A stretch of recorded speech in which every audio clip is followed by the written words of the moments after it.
Esse projeto desenvolvido pela Rede CCAP trabalhou diretamente com jovens no campo da educação.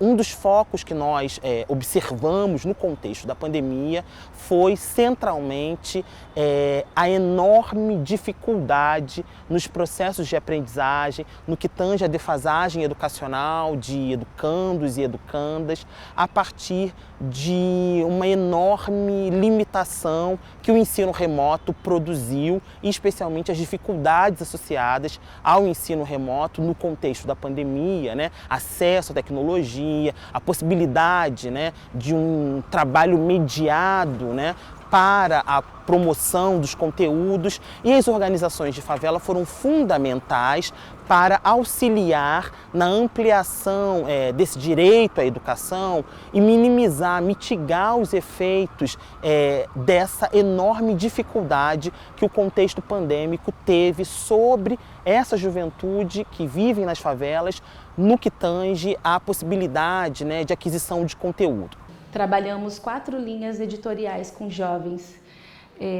Foi pensado todo um cronograma pedagógico para que os jovens tivessem esse preparo. Então a gente fez uma seleção de jovens do ensino médio e 9º ano do ensino fundamental, para uma atividade inclusive que fosse pensada no horário de contraturno escolar, justamente para que os jovens pudessem, além de ir para a escola, também receber esse tipo de formação.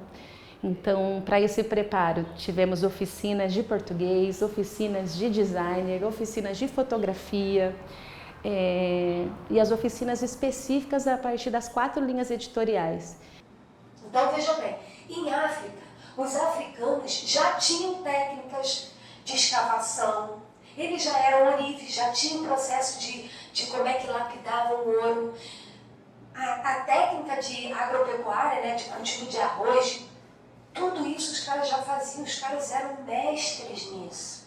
Foi um trabalho assim muito potente, porque o nosso foco principal era justamente trazer a realidade do cotidiano desses jovens, as vivências deles, o contexto familiar, o contexto de amigos, o contexto escolar, para discutir pesquisa, né? Para trazer essa coisa da pesquisa para o cotidiano, que querendo ou não, uma temática que é muito afastada, principalmente de jovens negros, principalmente de jovens favelados. Então, foi muito bonito acompanhar esse processo, foi muito bonito costurar com eles, assim, o que essas temáticas tinham a ver com o dia a dia deles.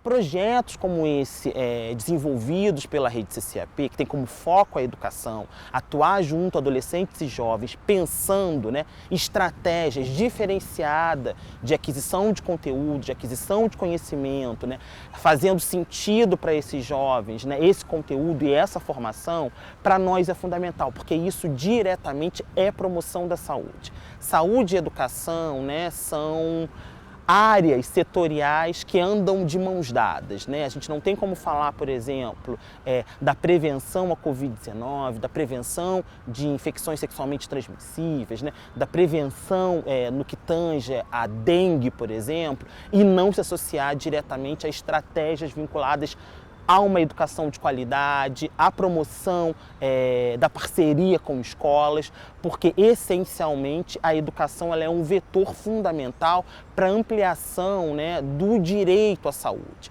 A gente entendeu que o letramento racial perpassaria por todos os temas, né? A revista que estava dividida em 4 eixos, que era saúde pós-Covid, inteligência artificial, justiça ambiental, tecnologias e gambiarras, teria ali como base principalmente o enfrentamento com relação ao racismo. Então esse, por exemplo, foi um dos focos da nossa metodologia. E uma outra coisa muito interessante nessa proposta foi o benefício do Vale Leitura. A gente pôde, eu não tenho uma quantidade exata agora, mas a gente pôde oferecer mais de 15 livros para cada estudante. A gente teve um total aí de 58 jovens que receberam em média 15, 16 livros. Livros que também buscaram trabalhar essas temáticas, né? Mas sobretudo numa perspectiva do letramento racial. Então foi feito uma curadoria de livros com autoras e autores negros e indígenas também. Meu nome é Priscila, sou mãe da aluna Rafaele e gostaria de falar um pouco da experiência que ela teve no curso, né? Um curso que ela nunca tinha feito, não teve oportunidade na comunidade para estar colaborando em uma realização, né, de uma revista falando sobre ciência e outras questões ambientais e da comunidade. Eu vi bastante desenvolvimento assim, na fala, tanto na escrita dela. E além de contar que o curso também ajuda bastante na área da profissão, né? O profissionalismo para a inclusão no currículo dela. Eu só queria agradecer porque eu nunca teria imaginado que eu iria produzir uma revista. Foi uma experiência muito legal. E sabe qual a importância desse projeto que a gente está apresentando hoje, a revista produzida pelos alunos?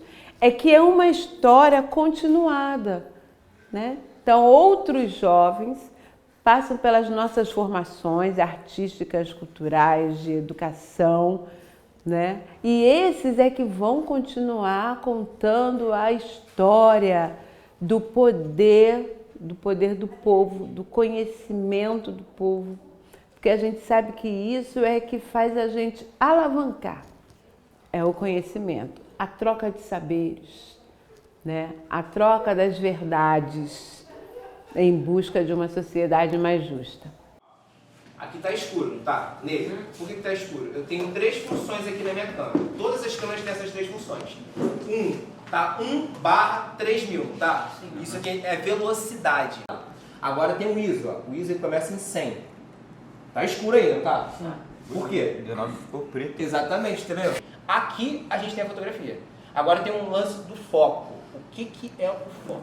É lógico que teve um que se inteirou mais, teve uma que se inteirou menos, mas eu percebi pelo olhar de todos eles que eles estavam querendo aprender. Eles estavam satisfeitos com o tipo de informação que a gente passou aqui, porque a gente conversou, a gente trocou, a gente foi na rua, a gente foi dinâmico, a gente fez foto de si, a gente pegou pessoas na rua, fizemos fotos, voltamos para a sala de aula, registramos algumas coisas, registramos objetos, explicamos um pouco mais de teoria.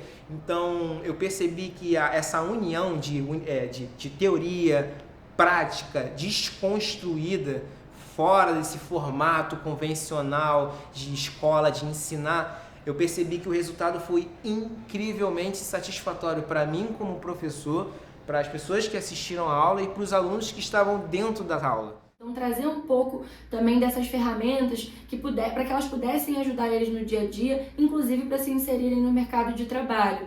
Então, é essa capacitação, poder colaborar com eles e construir para que eles se sintam potentes, para que eles sintam que eles podem sim ocupar esses cargos, para que eles sintam que sim, eles podem construir uma revista a partir do cotidiano deles e que sim, eles podem fotografar, podem entrevistar, podem ser criativos, né? Então, todo esse processo a gente desenvolveu durante esses meses de sala de aula e que foram essenciais. Uma das experiências mais interessantes que a gente teve foi no segundo ciclo, quando a gente leva os jovens aqui de Manguinhos e Jacarezinho para uma favela na zona sul do Rio, que foi na experiência que a gente foi conhecer o projeto Revolusolar, que é a primeira usina de energia solar dentro de uma favela. Essa usina está localizada ali na Babilônia Chapéu Mangueira e os jovens tiveram a experiência de vivenciar uma favela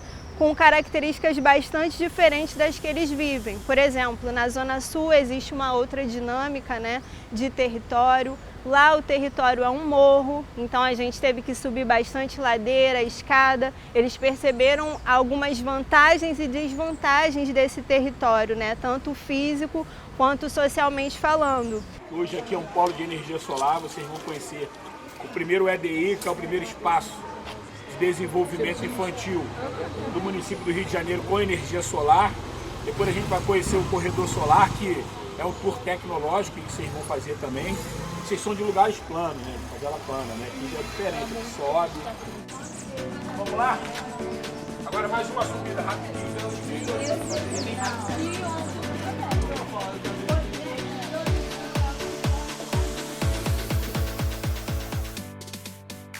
Aqui é um telhado que era de amianto, que a gente tirou Agora essa telha gera a própria energia, essa telha, um telhado que gera a própria energia.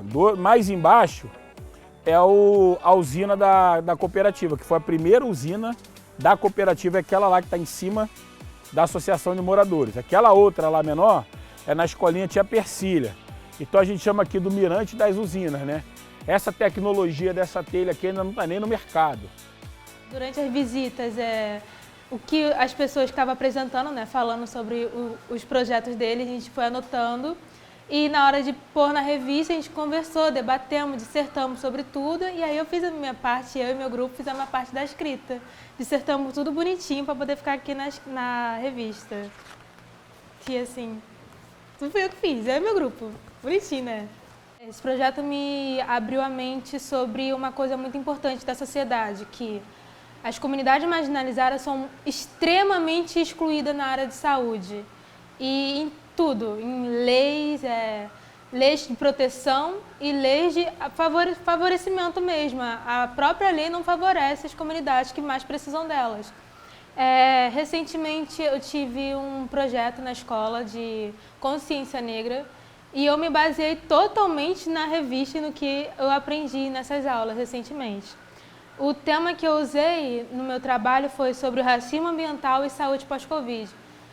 Porque uma coisa que eu prestei atenção na minha visita à Fiocruz, foi que a sociedade, a parte que mais sofreu da sociedade durante a pandemia e após pandemia, foi as comunidades marginalizadas.